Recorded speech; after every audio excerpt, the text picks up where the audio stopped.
For people struggling with OCD, intrusive thoughts and images around potential events feel so real, as if they have actually happened.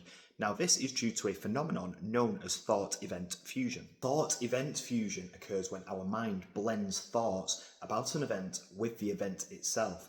Now, normally, we're able to distinguish and separate these two, recognizing that a thought is just a thought and the event hasn't happened. However, when we're anxious, our perception gets distorted. The line between what we're imagining and what's real blurs, and thoughts about an event and the actual event itself, they fuse together.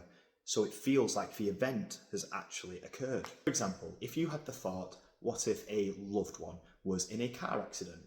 Someone who doesn't struggle with OCD might acknowledge that thought and dismiss it as unlikely. But for someone with OCD, just that thought alone makes it feel far more probable and distressing.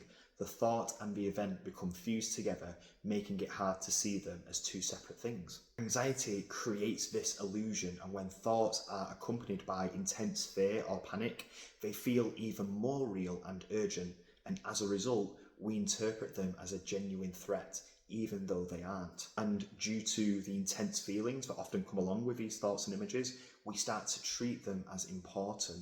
The more we treat them as important, the more our brain is going to get the message that something's wrong and we need to fix it. So it's going to give you more adrenaline and more anxiety to try and help out, but it doesn't understand that there isn't any threat here. If this is something that you struggle with, remember that you're not going crazy. And just because you have thoughts about these events happening, it doesn't mean that they have or will happen. This is just an illusion created by anxious thinking.